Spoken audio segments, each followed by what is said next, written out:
O Evangelho que nós acabamos de escutar é o mesmo Evangelho do dia de Páscoa. A Igreja escolheu para este dia por vários motivos. O primeiro é que esta solenidade está profundamente unida à Páscoa, que celebramos há 50 dias atrás. E nós até mantivemos o nome desta festa, no grego, Pentecostes, que significa 50 dias. O penta, o 50 dias. Também porque nos 4 evangelhos é a única passagem em que Jesus entrega o Espírito Santo. Há várias passagens em que Jesus fala do Espírito Santo, que o promete, que diz que o Espírito Santo vai ser o nosso defensor, o nosso consolador, mas a única passagem do Novo Testamento, dos 4 evangelhos em que Jesus entrega o Espírito Santo aos apóstolos reunidos naquele lugar, como nós acabamos de escutar. Porque a outra narração foi a que nós escutámos na primeira leitura do livro dos Atos dos Apóstolos. E também porque, como Jesus tinha dito antes de morrer, era preciso que ele fosse para junto de Deus para que viesse o Espírito Santo. É uma condição.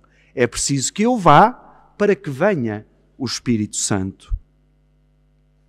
Eu gostava de refletir hoje convosco sobre as 3 frases de Jesus ressuscitado aos apóstolos nesta aparição de dia de Páscoa. A primeira é: a paz esteja convosco. É o primeiro dom de Jesus. A primeira coisa que Jesus ressuscitado nos dá é a paz. Noutros relatos, nem sempre aparece esta saudação. Na maior parte das vezes, quando aparece um anjo, quando aparece alguma entidade divina para falar com o ser humano, a primeira coisa que diz é: não temais, não tenham medo. Assim é com os anjos, assim é com o anjo a Nossa Senhora. Aparece sempre este: calma, não tenhas medo. No Império Romano, a saudação que se fazia, como nós hoje dizemos bom dia, olá, era salve. Era assim que se cumprimentavam, quer no início, quer na despedida, salve. Os judeus desejavam a paz, que é como nós mais ou menos a dizemos agora, shalom, ou seja, que tu estejas em paz. Uma maneira bonita de nos cumprimentarmos em vez do ótimo dia, santo dia, bom dia, olá. Que tu estejas em paz, shalom, que a paz esteja contigo, que tu estejas em paz. Jesus não diz aos seus discípulos nem salve, olá, estou aqui, apareci de novo. Não diz, não tenham medo, não se assustem, mas dá-lhes este primeiro dom da ressurreição de Jesus. A paz esteja convosco. Para nos dizer isto mesmo, que a paz é um dom de Deus. É Jesus que nos dá uma paz física, de estarmos em paz, mas também uma paz espiritual, uma paz reconciliadora. Quase como quando nós dizemos muitas vezes: sinto-me em paz, estou tranquilo, estou bem, nada me aflige. Jesus dá-nos então esta paz especial. Ele já nos tinha dito: deixo-vos a paz, dou-vos a minha paz, não vos dou a minha paz como o mundo a dá. O que significa que a paz de Jesus é uma paz diferente. Porque a paz que nós vamos conseguindo entre nós é uma paz que às vezes só se consegue com violência, com a humilhação do outro, com a destruição do outro. Nós temos estes exemplos claríssimos em 2025. Não é preciso ir recuar muito. Olhamos para a Ucrânia, olhamos para Gaza, para falarmos de violências físicas. E depois olhamos também para outros tipos de violência, estas pressões que uns países exercem sobre os outros para os submeter, para os humilhar, para os destruir. E nós achamos, o género humano acha que nós assim vamos conseguir paz. Que é matando o outro, que é calando o outro, que é submetendo o outro, que nós conseguimos chegar a alguma paz. Mas esta não é a paz que Jesus nos dá. Jesus dá-nos a sua paz. Dou-vos a minha paz. A paz que eu sou, não a paz que eu tenho, porque Jesus era uma pessoa que estava bem com Ele, bem com Deus e bem com os outros. Não é essa paz do naif. É eu dou-vos aquilo que eu sou. Jesus é até chamado de príncipe da paz. Por isso, a paz em última instância, é o próprio Jesus que se entrega a cada um de nós. A mesma paz que Jesus sentia e transmitia, a mesma paz que o fez optar pela não violência, pelo amor aos inimigos e pela oração para com as pessoas difíceis que complicavam a sua vida e o seu agir. Jesus viveu em paz, morreu em paz e ressuscitado dá-se a nós como paz.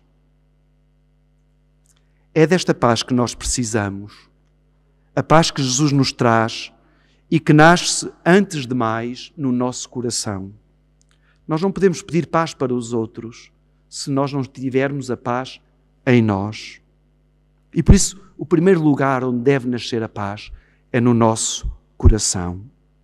Porque um coração cheio de paz torna-se um coração cheio de perdão e cheio de amor.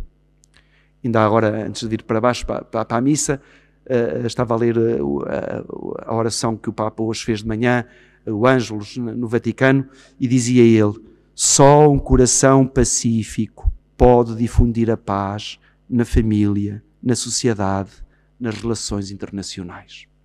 Só um coração pacífico. Nós não podemos pedir a paz para os outros se nós não estamos em paz. E normalmente um sinal de que nós não estamos em paz é quando metemos a culpa nos outros. Já me vieste estragar, já vieste... Não, tu é que já não estavas. Tu é que não estavas. E não consegues suportar a violência do outro. Quando nós estamos em paz, o amor tudo suporta. Aliás, como diz São Paulo na carta aos Coríntios, muitas vezes usada nos casamentos.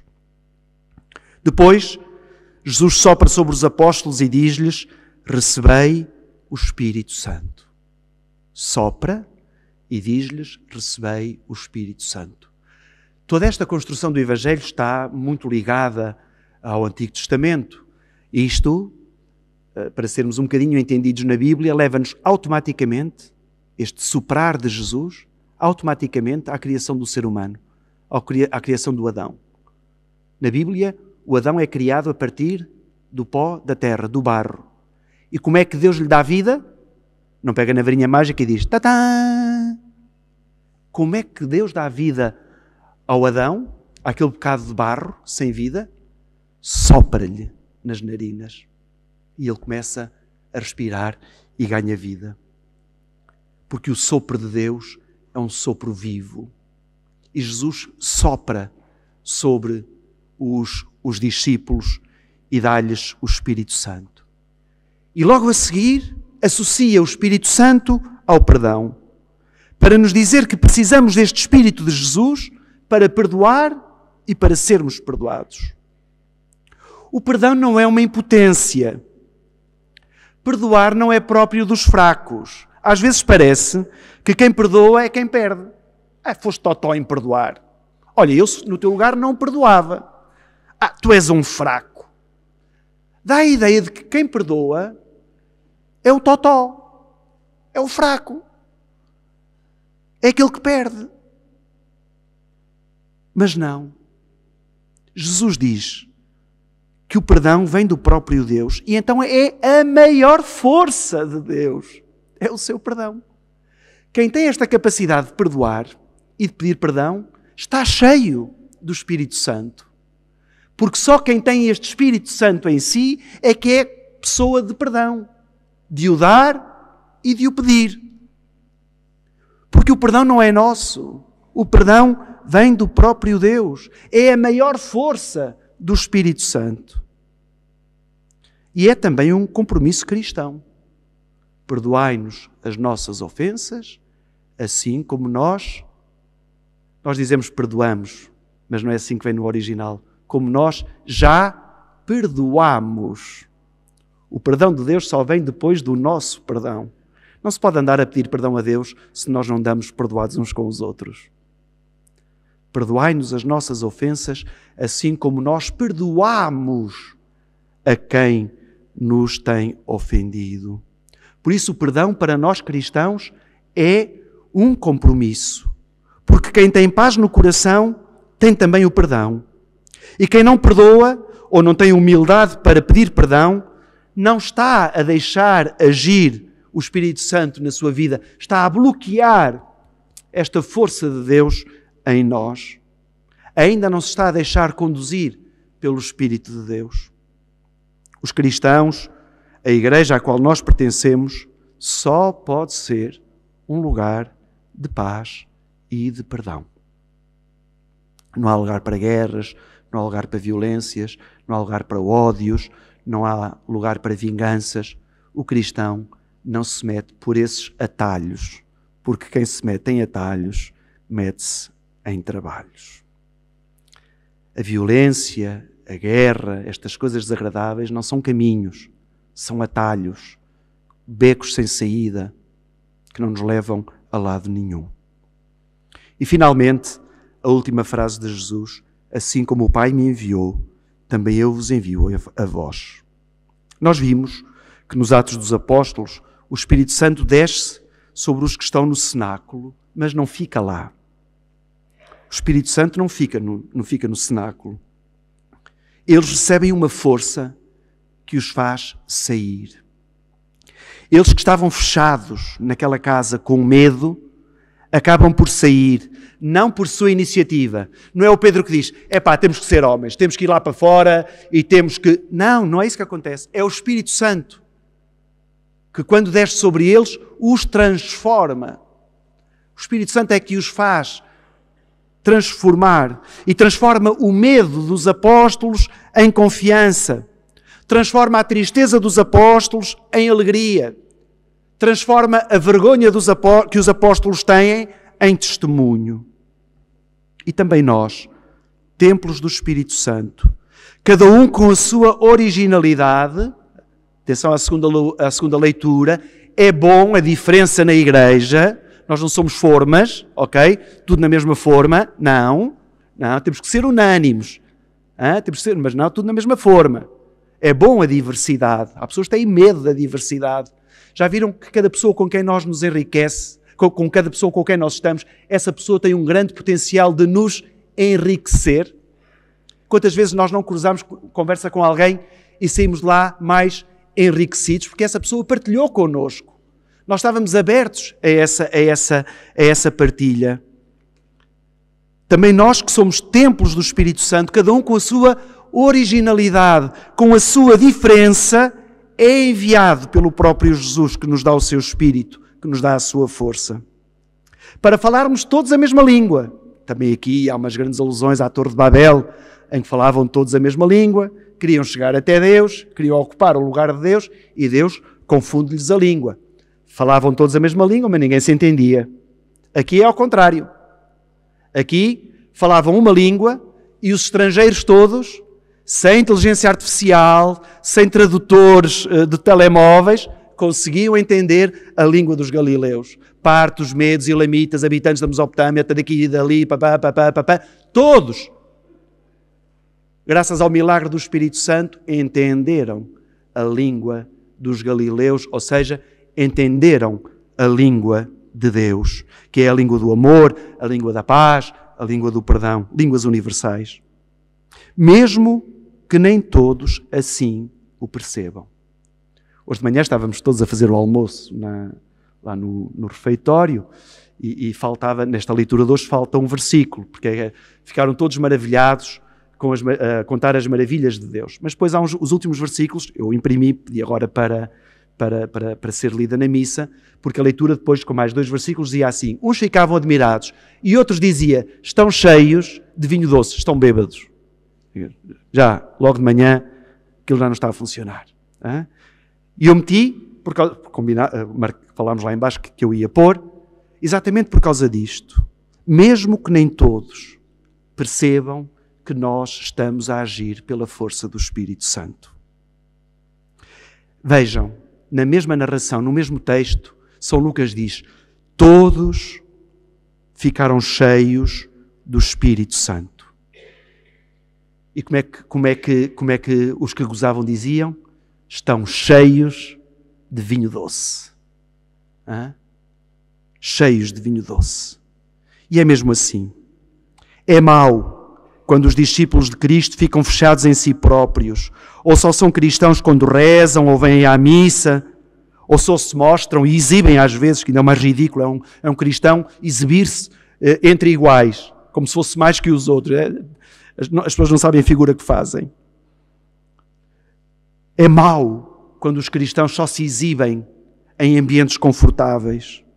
E também é natural que os que não têm fé, ou que os que têm uma religião diferente da nossa, nos ridicularizem, que nos queiram anular. É normal. Eles não podem. Não podem com a mensagem de Jesus. Eles ficam raivosos por nós termos fé. E querem convencer-nos de que nós não temos fé, que é tudo um absurdo. Absurdo é quem não acredita. Absurdo é quem está no vazio. Se eu tiver os meus bolsos cheios de dinheiro e o outro não tem, não é ele que é o tonto. Não, eu é que tenho os bolsos cheios. Quem tem é mais rico do que quem não tem.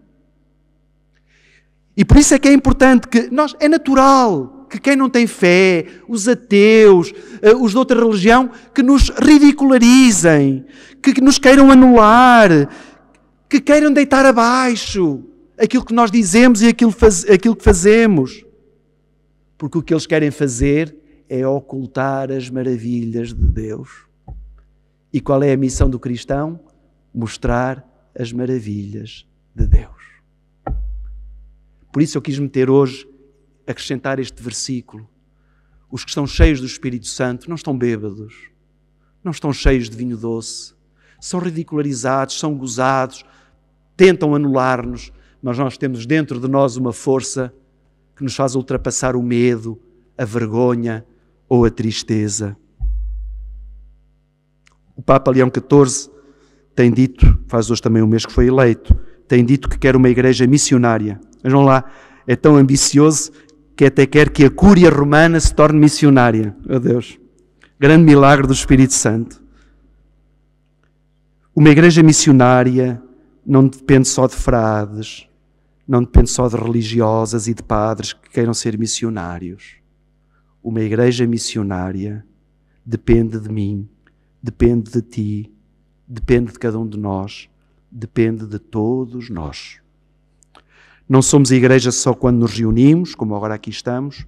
Somos igreja quando nos espalhamos, quando mostramos ao mundo as maravilhas de Deus que se manifestam na paz, no perdão e no serviço. Para terminar a homilia, podíamos pedir ao Espírito Santo isto, que o Espírito Santo isto, que o Espírito Santo aquilo. Mas o que temos que pedir é por cada um de nós, porque o Espírito Santo trabalha. Nós é que às vezes não deixamos que ele entre. A gente às vezes pergunta-se assim, gente crismada, gente de igreja, gente tão empenhada, tão oferecida, tão disponível, cheios do Espírito Santo. Então, e os outros que não querem saber de nada, desligados, ausentes? Então, o Espírito Santo não funcionou neles? Não tinha a mesma força? A culpa está no Espírito Santo?